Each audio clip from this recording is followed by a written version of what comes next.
Hello everyone. Today I thought I would discuss a book that I already read. I still am not done with Anna Karenina. As I mentioned in my previous video, I'm pretty much halfway there for the most part, so I probably won't be done for this segment of videos that I've been making, because this will be my last week. In case anybody doesn't know, I will be stopping making videos after this week, so I'll go the whole week through making videos, and then I'll be done because I need to go back to school.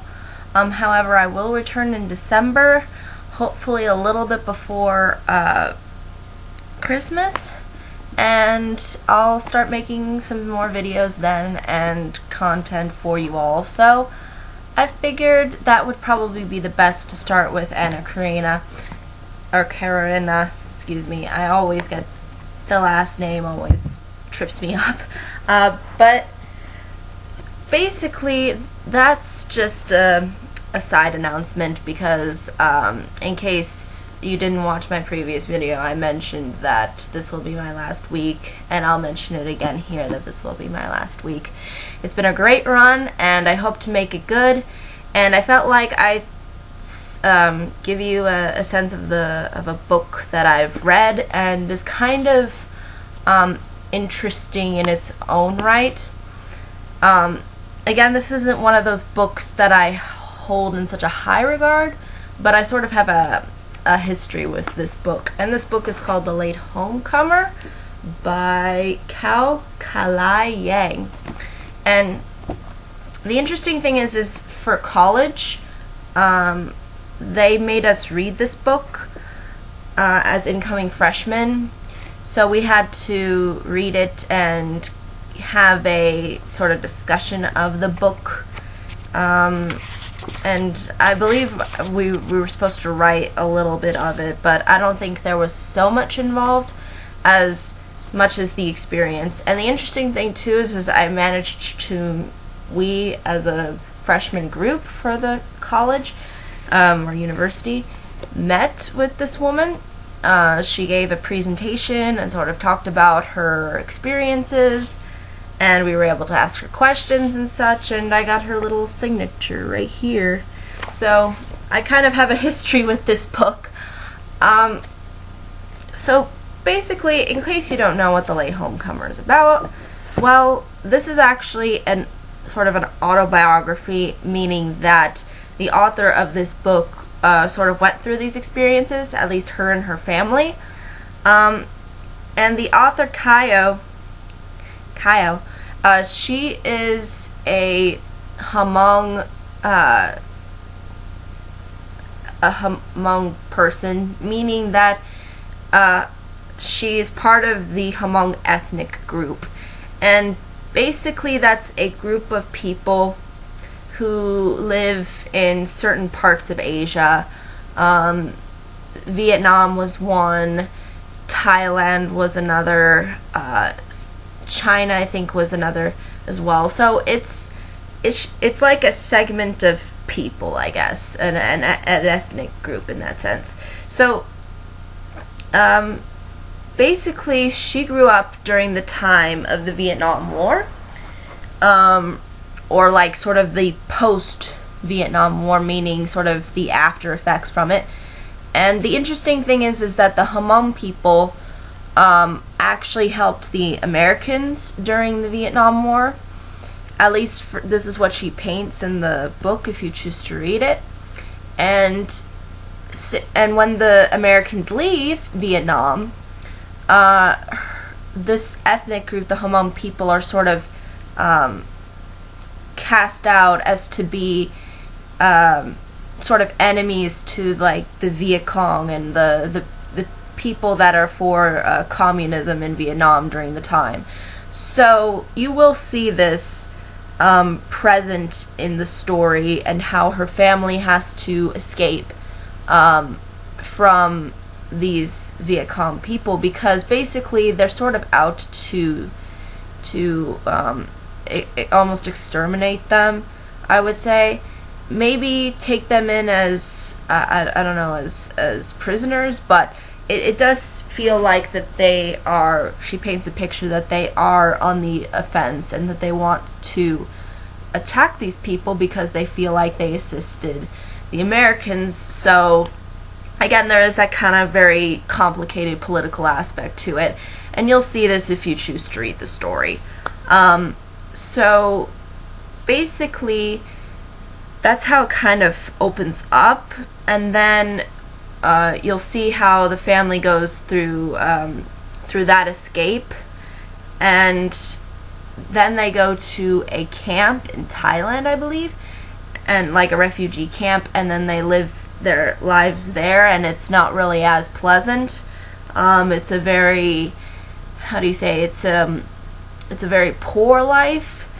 And then from the refugee camp, they're sent to the United States.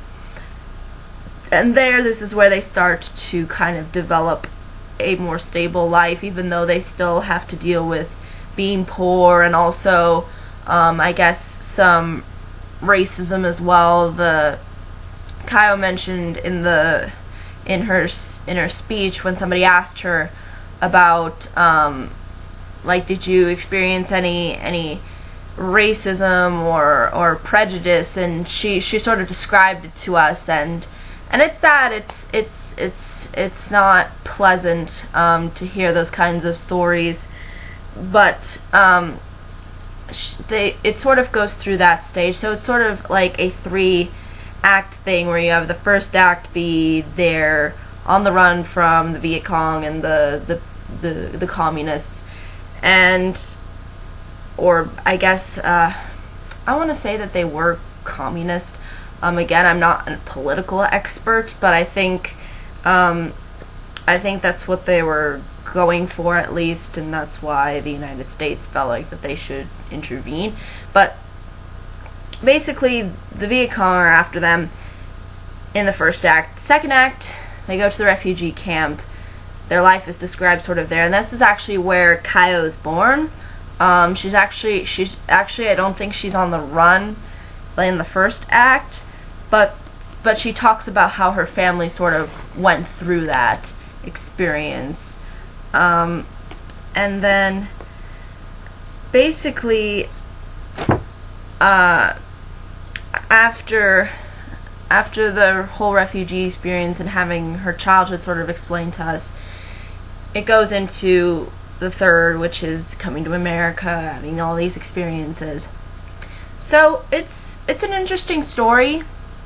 It can be compelling at times, especially with the history involved and how the Hmong people sort of fit into all this. I didn't even hear about Hmong people when I was given this book, but I guess my only kind of not complaint, but my criticism or my constructive criticism to this book is that it's very dry. The author is very dry in her writing. She doesn't really paint us a picture so much as she kind of states out flatly. Like, the sentences are very short, or not all that descriptive at times. There are times where I feel like at points it kind of drags, and at other times, sometimes there's some intensity to it, especially with the beginning and how the family's trying to escape. So it has these kinds of mood shifts of where I am engaged and then I'm disengaged from the story.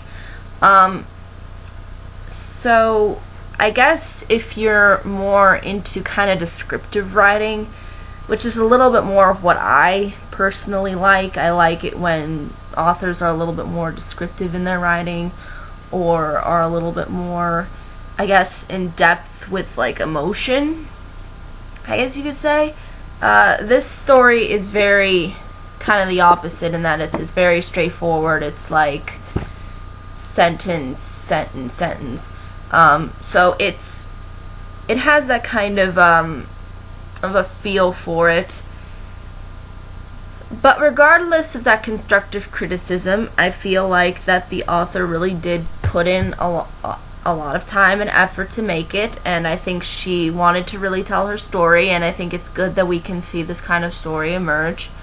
I find it interesting that that the Hmong people had sort of an impact during the war. I didn't even hear about the Hmong people, so it was interesting to, I guess, get that cultural aspect in there. So I can recommend it as people who like autobiographies would probably find this one interesting. People who like Asian culture, I'm sure you'll find something interesting in this book and how she approaches it, and sort of how her culture is different from the American culture that she experiences once she gets to the United States. And yeah, I guess I would recommend it to people who don't mind the language being a little bit dry. I think for me it was I was engaged at times and then I was disengaged. So it was kind of a back and forth for me. But for the most part, I think the author did a really good job. She was very emotional during her presentation, and she seemed like a very, very kind person, and very open to what people had to say, and took questions. And yeah, I mean, overall it's a good autobiography in that sense. It has a sense of realism to it. I guess for me, I just prefer stories that are a little bit more on the descriptive writing and not so just very straightforward. So I guess that's really all I can say about this book. But overall, it's a decent book to an interesting kind of history, and it kind of reflects onto the American culture as well, considering that the Hmong and American kind of experience sort of collide, especially with them assisting the Americans in the beginning, even though that's not really overly exposed. It's just mentioned, and then having them experience America, I think, is an interesting way of approaching these two kinds of ways of seeing the world and how they sort of come together. So it's an interesting story, and it has its moments. I guess just for me, it's whether or not you're willing to forgive sort of the writing of it being a little straightforward and not as maybe engaging. But I think ultimately that's all I can say about this book. If there are any questions, comments, concerns, be more than happy to answer them. But until next time, everybody, bye-bye, and thank you for watching.